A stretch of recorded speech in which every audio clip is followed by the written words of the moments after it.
हाँ, तो बच्चों आपको कृष्ण जन्म की कथा बता रहे थे ना, उसमें कुछ अंश और रह गया।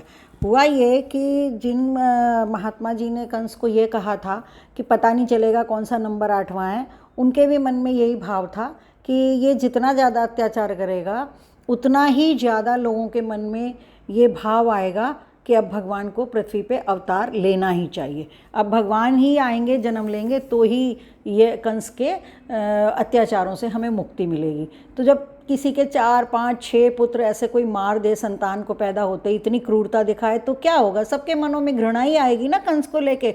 तो सबके मन में अंदर अंदर घृणा पैदा हो गई और सब अंदर अंदर योजना बना ले लगे। ऋषि मुनि, महात्मा लोग, आम पब्लिक और जो भी मतलब जेल के भी जो वो थे ना पहरेदार वगैरह, जो हथकड़ियाँ बेड़ियाँ लगाते थे, उनको रोज़ हथकड़ियाँ बेड़ियाँ उनके लगी रहती थी पूरे टाइम, देवकी और वसुदेव के, है ना। तो अब वैद्य जी आके बता गए कि भाई भादों के महीने में जन्म होगा, आधी रात के समय। आधी रात का समय तो नहीं बता पाए, लेकिन उन्होंने ये बताया कि भादों के महीने में कृष्ण पक्ष को जन्म होगा। और भगवान का जन्म भी हुआ। कृष्ण बाद में वो उनको सब इतने अच्छे कर्म थे उनके कि सब उनको भगवान कहने लगे, महापुरुष तो वो थे ही, है ना। तो श्री कृष्ण का जब जन्म हुआ तो भादों की अष्टमी में कृष्ण पक्ष का समय था। कृष्ण पक्ष वो टाइम होता है जब आकाश में चंद्रमा भी बहुत कम होता है ना।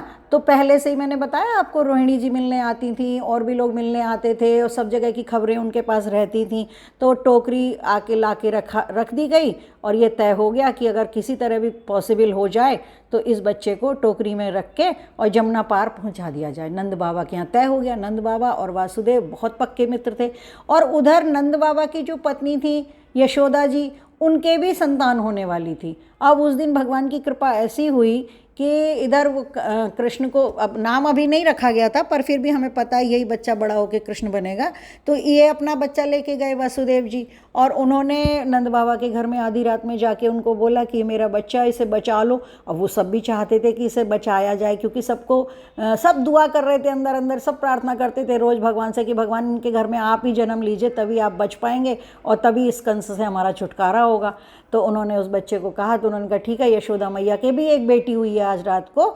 और उन्होंने क्या किया कि कृष्ण को तो वहाँ लिटा दिया, उस बच्चे को तो यशोदा माँ के पास, और उनकी बिटिया को लेके आए। क्योंकि नंद बाबा ने समझाया कि अगर आप कोई बच्चा नहीं ले जाएंगे तो कंस और अत्याचार करेगा और पता नहीं कितने बच्चों को मार देगा। वो सारे में पता कर लेगा कि कौन कौन बच्चे आज रात में पैदा हुए हैं, तो ये तो बहुत दिक्कत होगी। तो उन्होंने कहा भी वासुदेव जी ने कि मैं आपकी पुत्री को कैसे ले जा सकता हूँ, आपको तो पता है कि कंस मार देगा। वो कहने लगे नहीं नहीं, इस बच्चे को बचाना इस वक्त बहुत ज़रूरी है और आप ना हमारी बात मानिए, आप लेके जाइए, नहीं तो बहुत आपको बहुत सताया जाएगा, कहीं ऐसा ना हो कि वो आपको ही मार दे।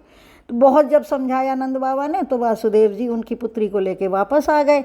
आकर के सब कुछ वैसे ही हो गया। सब पहरेदारों ने भी उठ के चुपचाप से बेड़ियाँ वेड़ियाँ लगा दी, दरवाज़ा बंद कर दिया और गेट का भी, जेल का दरवाज़ा भी बंद कर दिया। सब कुछ ऐसे पहले की तरह ठीक ठाक कर दिया कि किसी को, कंस को कोई बहम ना हो। अगर कंस को जरा भी पता चल जाता कि पहरेदार मिले हुए हैं, उन्होंने हथकड़ी खोली, बेड़ियाँ खोली, तो कंस तो सबको मार डालता ना बच्चों। तो सब मिले हुए थे अंदर अंदर, तो सब एक्टिंग ही कर रहे थे उस समय। उसके बाद सुबह पता चला, खबर सुबह मतलब लगभग जब ये हुआ कि भाई हाँ आ गई है बिटिया, रोने लगी। जब वो आई तो सब में हल्ला मच गया कि बेटी हुई है, मतलब बच्चा हुआ है, बच्चा हुआ है, बच्चा हुआ है। कंस आया, उसने उसी तरह जैसे हमेशा करता था, उसने जो है उस बच्चे को उठाया। तो बल्कि देवकी ने कहा ये तो लड़की है, तुम क्यों इसे मार रहे हो, ये थोड़ी ना बेटा है। तो पर वो कंस तो कहाँ सुनने वाला था, उसको तो भयंकर गुस्सा आया हुआ था। उसने पहले से ही सोच रखा था कि इस बच्चे को तो बचने ही नहीं देना। और उसने उठाया और उठा करके जोर से पटकना की कोशिश करी। छोटे बच्चे में कितनी जान होती है, वो पटक के ही मार देता था बच्चों को।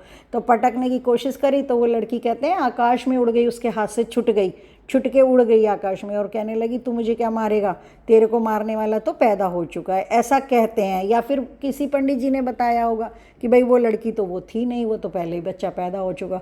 और पता है कंस ने उसके बाद क्या किया? कंस ने पूरे मथुरा में, अपने पूरे राज्य में हल्ला मचवा दिया कि जो जो बच्चे पैदा हुए हैं आज रात, कल में और आज इन दिनों में जितने बच्चे, उसने सब को पकड़ पकड़ के मरवाना शुरू कर दिया। वो इतनी क्रूरता पे उतर गया। लेकिन देखो श्री कृष्ण कृष्ण भगवान नंद बाबा के यहाँ पल रहे थे, और उनकी फिर हम बचपन की कथाएं बताएंगे। कितने राक्षसों को कंस ने भेजा, और सबको किसी ने पूतना को भेजा, बकासुर को भेजा, और छकड़ासुर था, क्या नाम था उसका, वो घोड़ा गाड़ी में छकड़े में आया था, उसको भेजा, और कई सारे लोगों को भेजा उन्होंने। कौआ बना के भेजा एक को। तो बहुत सारे राक्षसों को कंस ने भेजा, लेकिन किसी ना किसी तरीके से सभी राक्षस मारे गए और कृष्ण जीवित रहे। इन्हीं कृष्ण का वसुदेव के बेटे होने के नाते एक नाम वासुदेव भी है। और बाद में गर्गाचार्य मुनि आए और उन्होंने नामकरण किया, तो उनके जो रोहिणी जी के पहले पुत्र हैं, है ना, आपको बताया था ना, रोहिणी जी को दे दिया था एक बच्चा, वो भी वसुदेव जी का ही था। उसका नाम बलराम रखा, बोले ये बलराम रहेंगे। और इनका नाम कृष्ण रखा, बोले संकर्षण हैं ये, इनका नाम कृष्ण रखो, तो कृष्ण रखा। और चूँकि वासुदेव के बेटे थे तो वासुदेव कृष्ण कहलाए। तो ये कहानी हमने पार्ट 2 बताई आपको कृष्ण भगवान के जन्म की। अभी हम आपको आगे और भी कृष्ण के बारे में कहानियाँ, उनके बचपन की, नटखटपन की सब बताएंगे। ठीक है बच्चों? ओके बच्चों, बाय बाय।